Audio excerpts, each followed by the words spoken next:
स्वागत है आपका हिंदी की क्लास में। और आज हम करने वाले हैं कक्षा 10 की क्षितिज भाग 2 का एक अध्याय पाठ 2 राम लक्ष्मण परशुराम संवाद। तो बच्चों, ये जो लेसन है, इस लेसन में सीता का स्वयंवर चल रहा है। तो जब सीता छोटी थी तो एक शिव जी का धनुष था, जिससे शिव धनुष को सीता जब उनके पिता जनक ने देखा कि सीता ने उसे उठाकर यहाँ से वहाँ रख दिया, तो उन्हें उन्हें देखकर समझ में आया कि ये कोई साधारण सी लड़की नहीं है। ये तो इसके लिए जो इसका वर होगा वो भी कुछ खास योग्यता वाला होना चाहिए।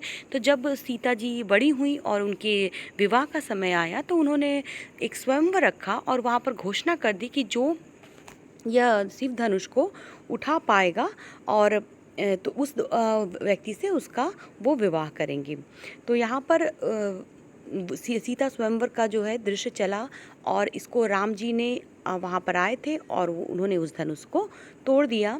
और जैसा कि आप सबको पता है कि क्या हुआ था सीता स्वयंवर में, तो इस धनुष को तोड़ दिया गया था।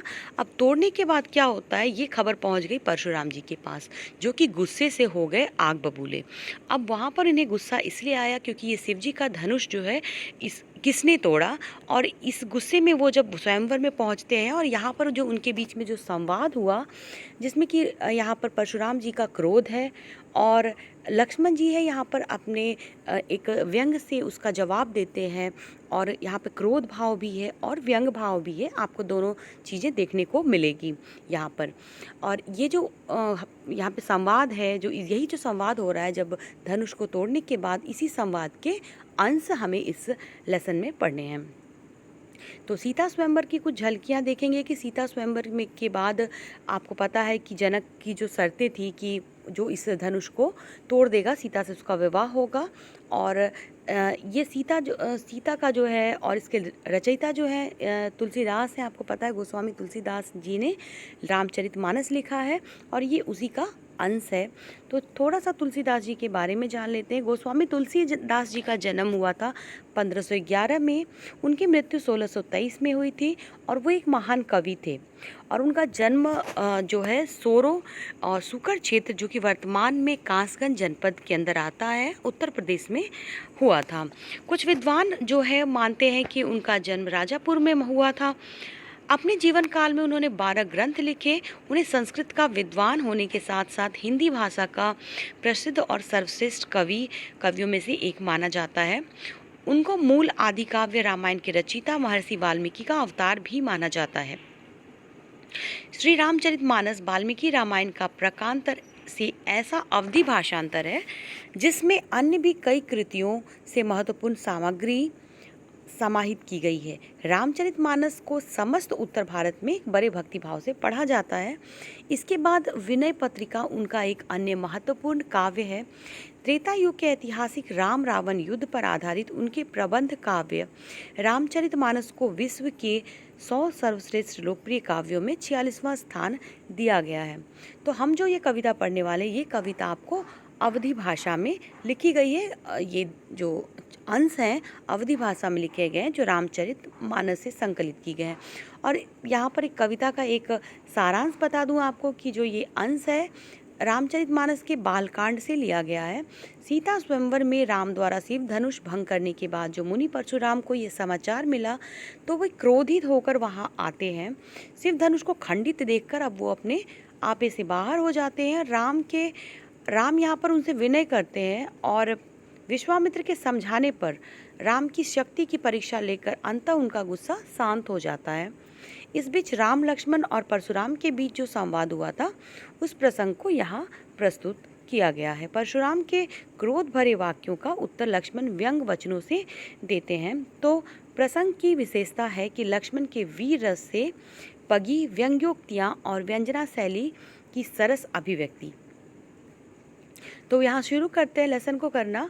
तो पहला है कविता का यहाँ पर, नाथ शंभु धनु भंजनिहारा, होई ही केऊ एक दास तुम्हारा, आयसु काह कही किन मोही, सुनि रिसाई बोले मुनि कोही, सेवकु सो जो करे सेवकाई, अरि करनी करी करी लड़ाई, सुनहु राम जेहि शिव धनु तोड़ा, सहस बाहु सम सो रिपु मोरा, सो बिलगाऊ बिहाई समाजा, न त मारे जय ही सब राजा। सुनी मुनि बचन लखन मुस्काने, बोले परशुधर ही अब माने, बहु धनु ही तोरी लड़िकाई, कबहु न असीरस किन्हीं कुसाई, एही धनु पर ममता के हेतु, सुनी रिसाई कह भृगुल भृगुल केतु, रे नृप बालक काल बस बोलत तू ही न संभार, धनु ही सम त्रिपुरारी धनु विदित सकल संसार। अब यहाँ पर इन वाक्यों का मतलब समझेंगे। परशुराम जी को के क्रोध को देखकर श्री राम बोलते हैं, हे नाथ, शिव जी के धनुष को तोड़ने वाला तो आप जैसा ही कोई आपका दास होगा, क्या आज्ञा है मुझसे क्यों नहीं कहते। ये सुनकर मुनि क्रोधित होकर बोले कि सेवक वो होता है जो सेवा करे, शत्रु का काम करके तो लड़ाई ही करनी चाहिए। तो वो बोलते हैं, हे राम सुनो, जिसने शिव जी के धनुष को तोड़ा है वह सहस्त्र बाहु के समान मेरा शत्रु है। वह इस समाज को छोड़कर अलग हो जाए, नहीं तो सभी राजा मारे जाएंगे। परशुराम के वचन सुनकर लक्ष्मण जी मुस्कुराए और उनका अपमान करते हुए बोले, बचपन में हमने बहुत सी धनहियाँ तोड़ डाली, किंतु आपने ऐसा क्रोध कभी नहीं किया।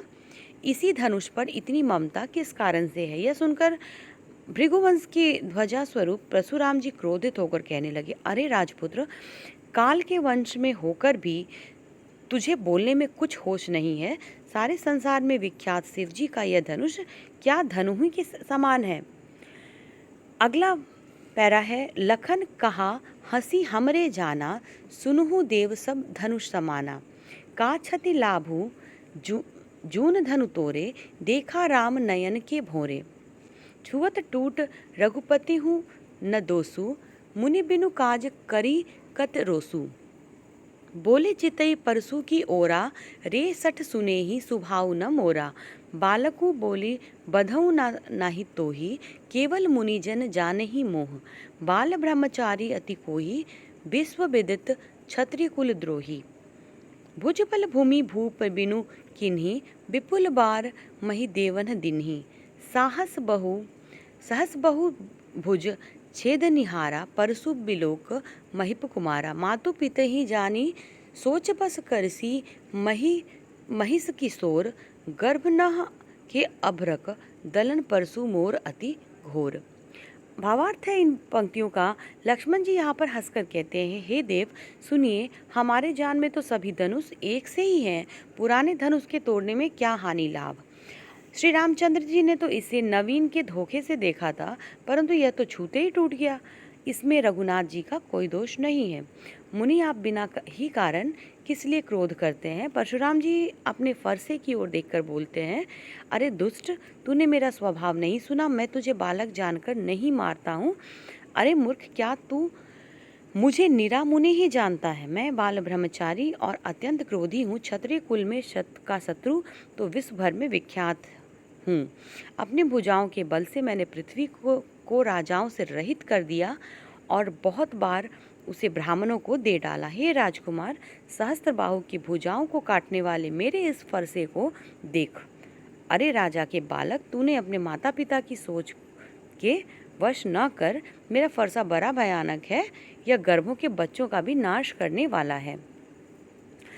अगली पंक्तियां हैं, बिसही लखनु बोले मृदुबानी, अहो मुनिसु महाभटमानी, पुनि पुनि मोहि देखाव कुठारू, चाहत उड़ावन फूकी पहारू, इहाँ कुम्हर बतिया को नाही, जे तर्जनी देखी मरी जाही, देखी कुठारू सरासन बाना, मैं कछु कहाँ सहित अभिमाना, भृगुसुत समूझी जनेऊ बिलोकी, जो कछु कहूँ सहूँ रस रोकी, सुर मही सुर हरिजन अरुगाई, हमरे कुल इह पर न सुराई, बंधे पापू अपकीर्ति हारे, मारता हूँ पा परि तुम्हारे, कोटि कुलिस सम बचनु तुम्हारा, व्यर्थ धरहूँ धनुबान कुठारा, जो बिलो की अनुचित कहेऊँ क्षमहु महामुनि धीर, सुनी सरोस भृगुवंश मणि, बोले गिरा गंभीर।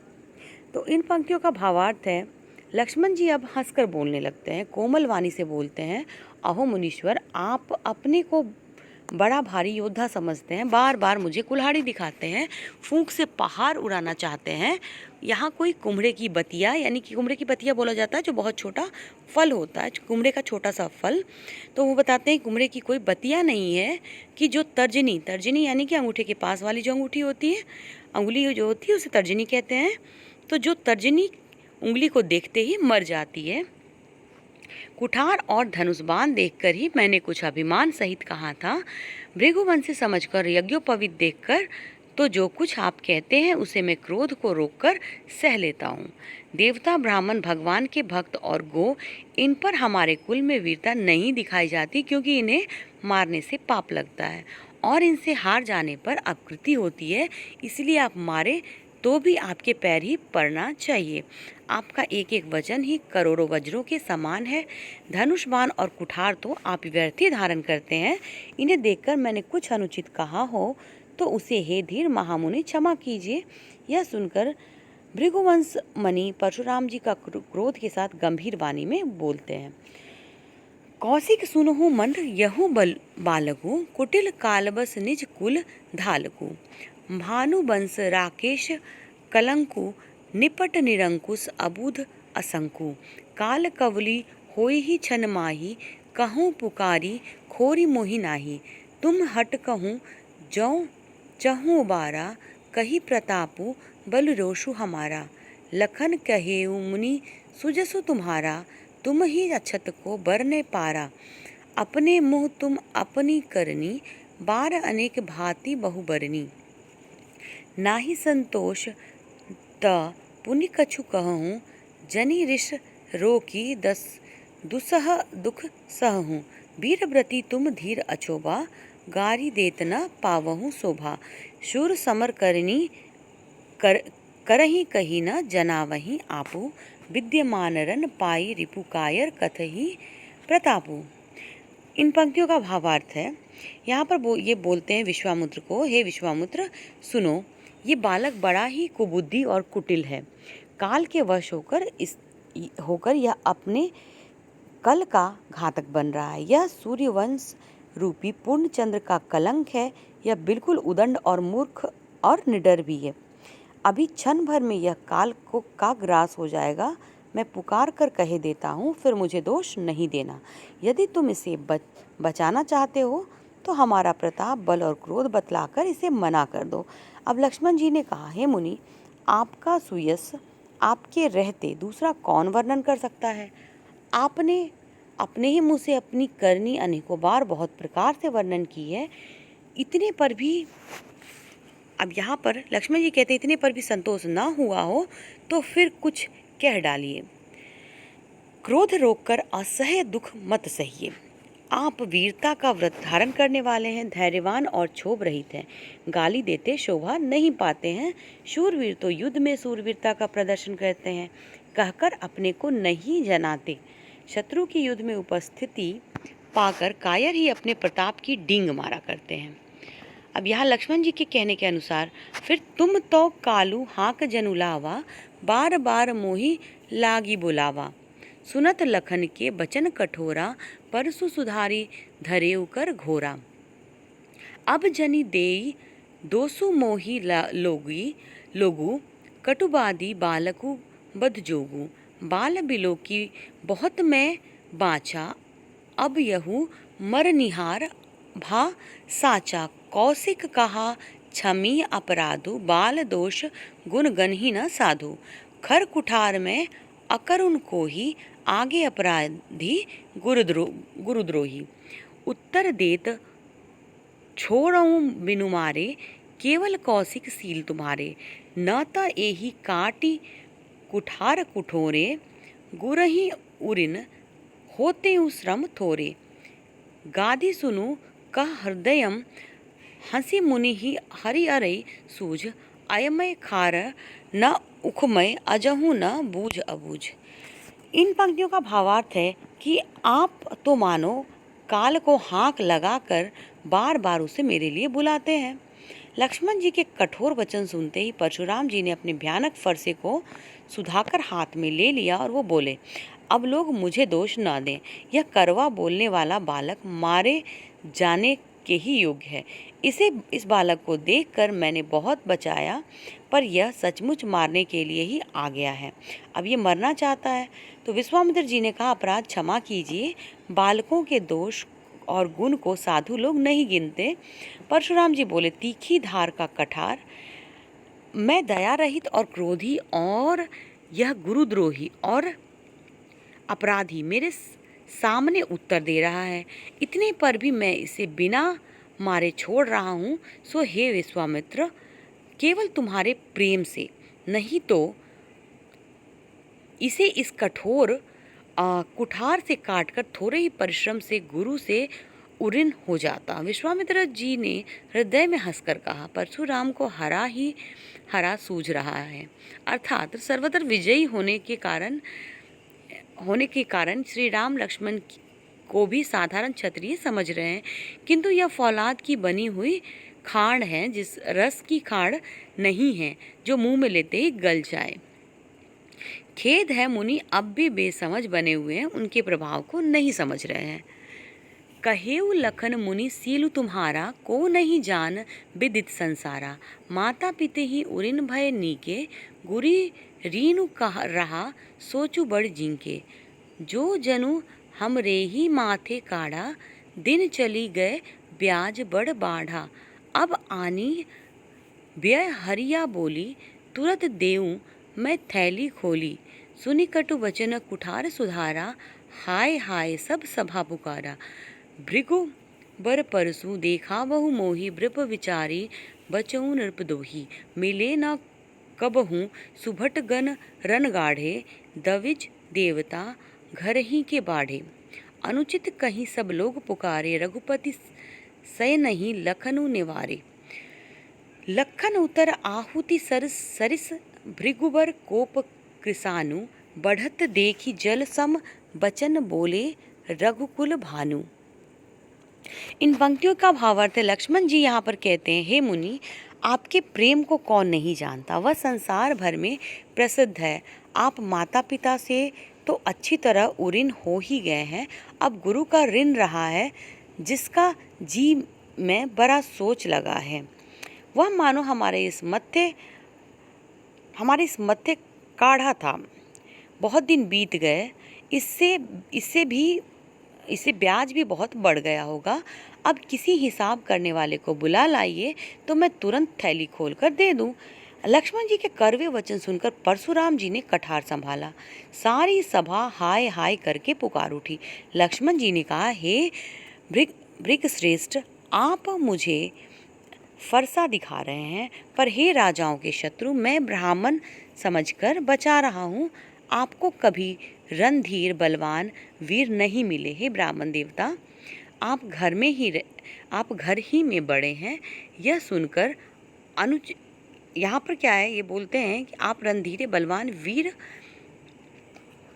नहीं मिले हैं। हे ब्राह्मण देवता, आप घर ही में बड़े हैं। यह सुनकर अनुचित है कहकर सब लोग पुकार उठे। अब सब लोग यहाँ पर अनुचित है ये कहकर पुकार उठे हैं। तब श्री रघुनाथ जी यहाँ पर श्री राम जो हैं, उनके इशारे पर लक्ष्मण जी को उन्होंने रोक दिया, और लक्ष्मण जी के उत्तर से जो आहुति के समान थे, परशुराम जी के क्रोध रूपी अग्नि को बढ़ते देखकर रघुकुल के सूर्य श्री रामचंद्र जी जल के समान शांत करने वाले वचन बोलते हैं।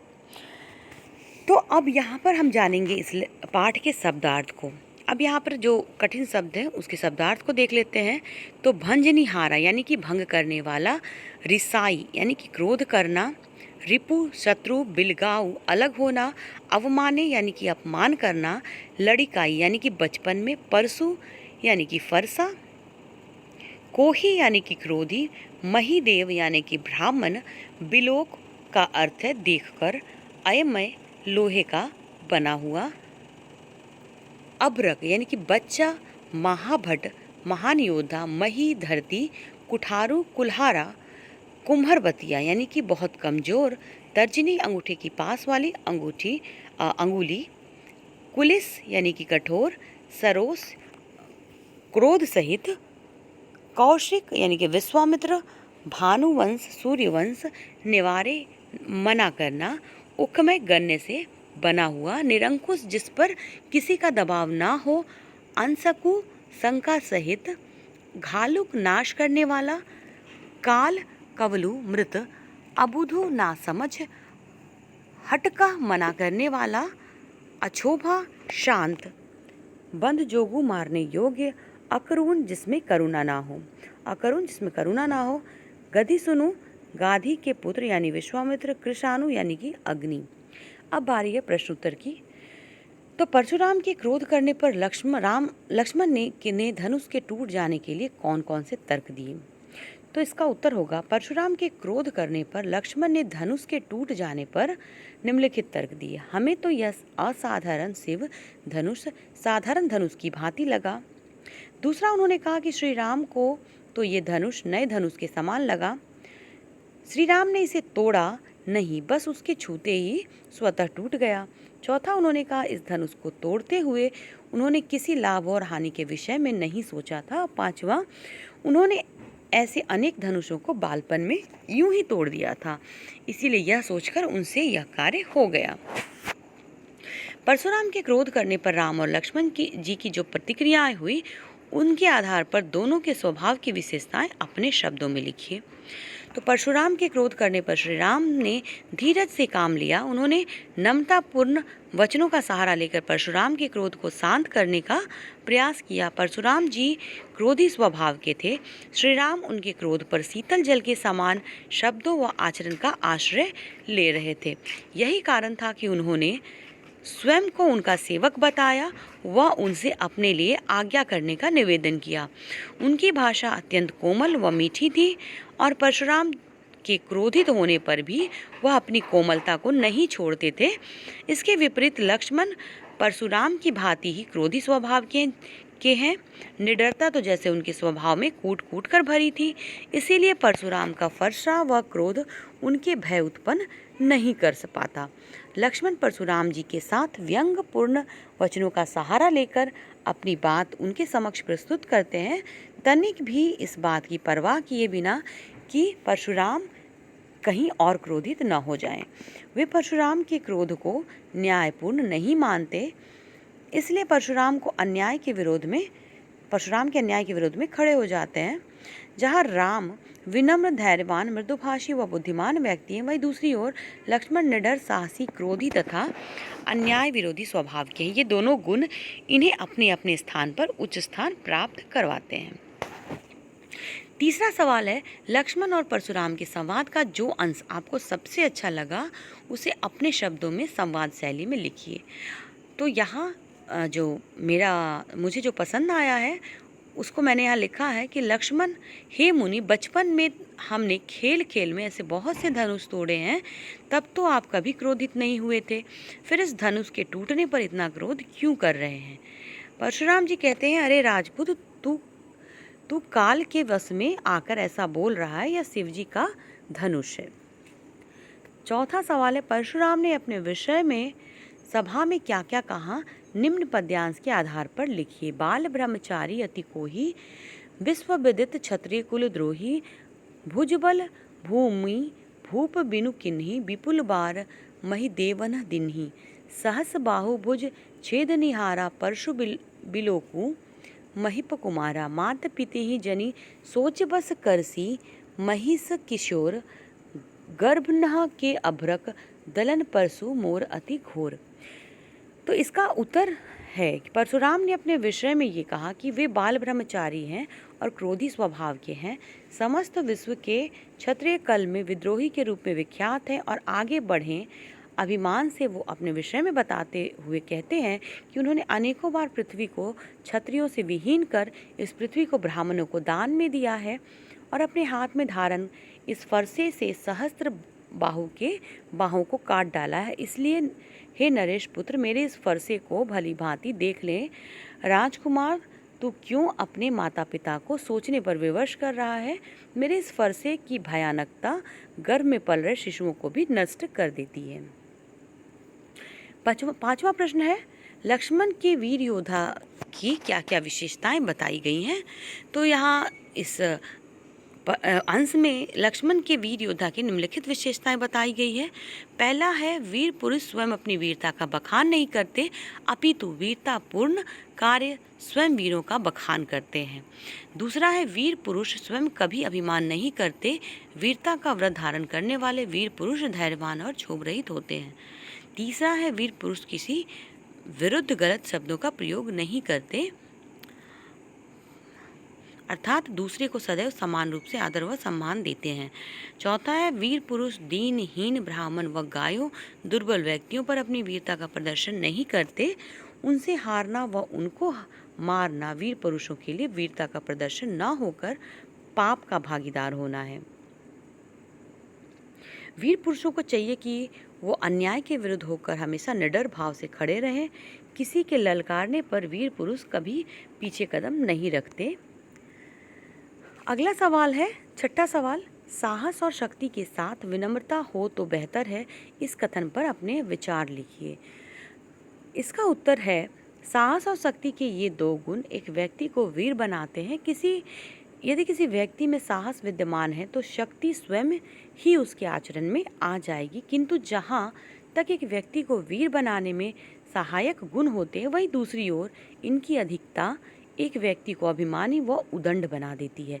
कारणवश या अकारण ही वे इनका प्रयोग करने लगते हैं, परंतु यदि विनम्रता इन गुणों के साथ आकर मिल जाती है तो वह उस व्यक्ति को श्रेष्ठतम वीर की श्रेणी में ला देती है, जो साहस और शक्ति में अहंकार का समावेश करती है। विनम्रता उसमें सदाचार व मधुरता भर देती है। वह किसी भी स्थिति में सरलता पूर्वक शांत कर सकती है। जहाँ परशुराम जी साहस व शक्ति का संगम है, वहीं राम विनम्रता साहस व शक्ति का संगम है। उनकी विनम्रता के आगे परशुराम जी के अहंकार को भी नतमस्तक होना पड़ा, नहीं तो लक्ष्मण जी के द्वारा परशुराम जी को शांत करना संभव नहीं था।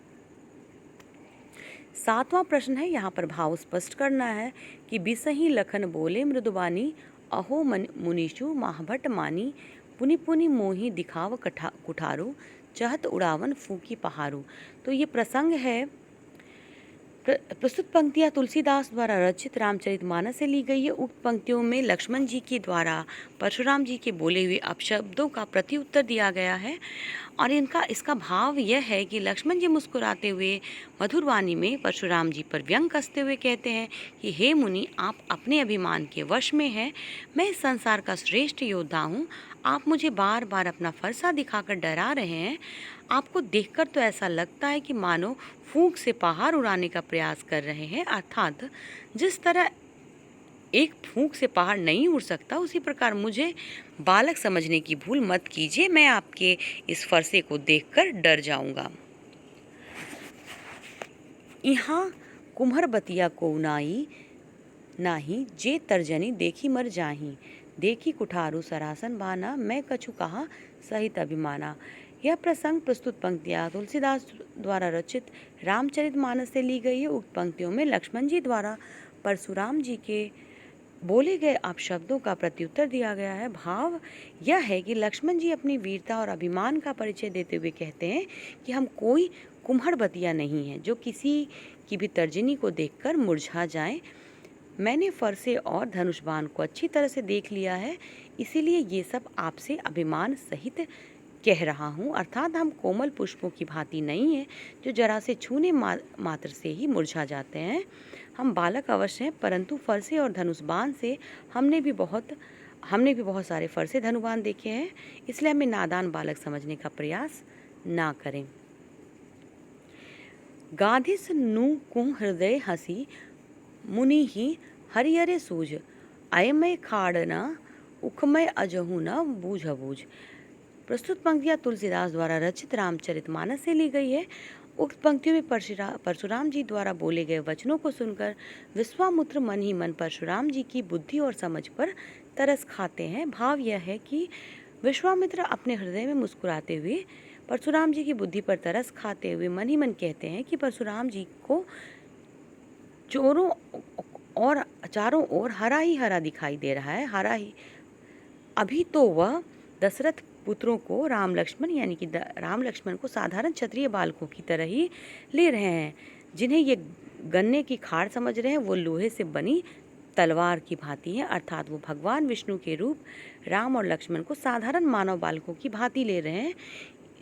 वो ये नहीं जानते कि जिन्हें वो गन्ने की खाड़ की तरह कमज़ोर समझ रहे हैं, पल भर में वे इनको अपने फरसे से काट डालेंगे।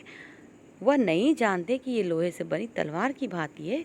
इस समय परशुराम की स्थिति सावन के अंधे की भांति हो गई है, जिन्हें चारों ओर हरा ही हरा दिखाई दे रहा है, अर्थात उनकी समझ अभी क्रोध व अहंकार के वश में है। 8वां प्रश्न है कि पाठ के आधार पर तुलसीदास के भाषा सौंदर्य पर 10 पंक्तियाँ लिखिए। तो तुलसीदास द्वारा रचित रामचरितमानस अवधी भाषा में लिखी गई है और यह काव्यांश रामचरितमानस के बालकांड से ली गई है। इसमें अवधी भाषा का शुद्ध रूप से प्रयोग देखने को मिलता है। तुलसीदास ने इसमें दोहा, छंद, चौपाई का बहुत ही सुंदर प्रयोग किया है, जिसके कारण काव्य के सौंदर्य तथा आनंद में वृद्धि हुई है और भाषा में लयबद्धता बनी रही है। तुलसीदास जी ने अलंकारों के सटीक प्रयोग से इसकी भाषा को और भी सुंदर और संगीतात्मक बना दिया है। इसकी भाषा में अनुप्रास अलंकार, रूपक अलंकार, उत्प्रेक्षा अलंकार व पुनरुक्ति अलंकार की अधिकता मिलती है। ये इस काव्यांश की भाषा में व्यंग्यात्मक का सुंदर संयोजन हुआ है।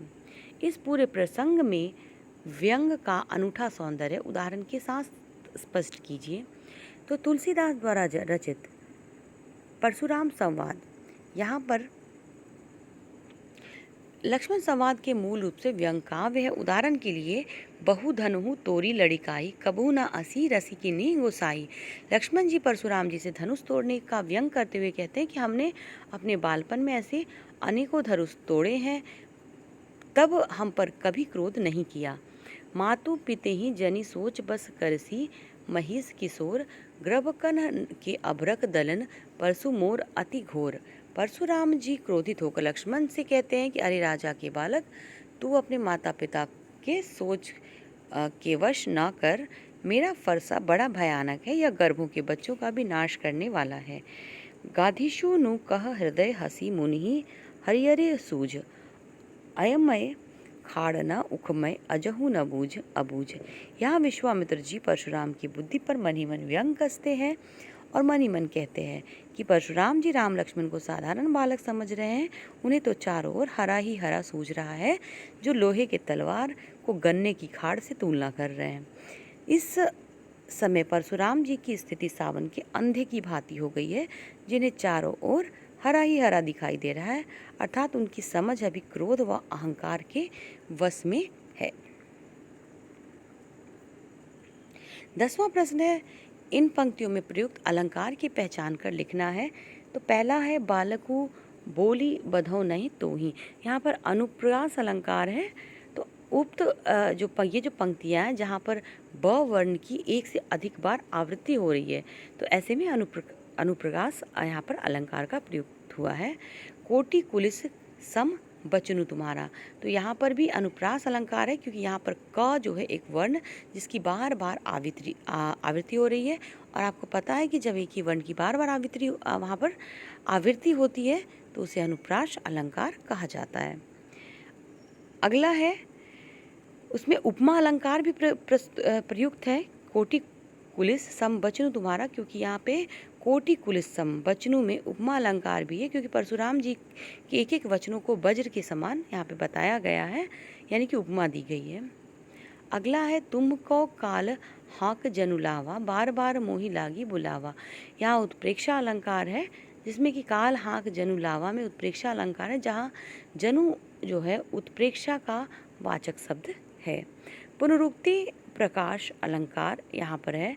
बार बार में पुनरुक्ति प्रकाश अलंकार है, क्योंकि बार एक ही शब्द की दो बार यहाँ पर आवृत्ति हो रही है और अर्थ जो है ना उसमें भिन्नता नहीं है।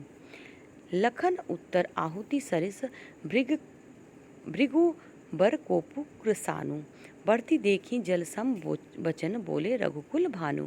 यहाँ पर उपमा अलंकार है, यानी कि आहुति सरिस भृगु बर कोपु कृसानु में उपमा अलंकार है। जल सम वचन में भी उपमा अलंकार है, क्योंकि भगवान राम के मधुर वचन की उपमा यहाँ पर जल से की गई है। रूपक अलंकार भी है, कि रघुकुल भानु में रूपक अलंकार है, जिसमें कि श्री राम को रघुकुल का सूर्य कहा गया है, यानी कि उपमा दी गई है। तो श्री राम के गुणों की समानता यहाँ पर सूर्य से की गई है। तो इसी के साथ हमारा ये अध्याय समाप्त हुआ। जल्दी ही मिलते हैं अपने अगले अध्याय में एक नए लेसन के साथ। और कोई भी यहाँ पर लेसन आपसे वीडियो मिस ना हो, इसके लिए आप चैनल को सब्सक्राइब कर लें। तो जल्दी मिलते हैं नेक्स्ट वीडियो में। वीडियो को देखने के लिए आपका बहुत बहुत धन्यवाद।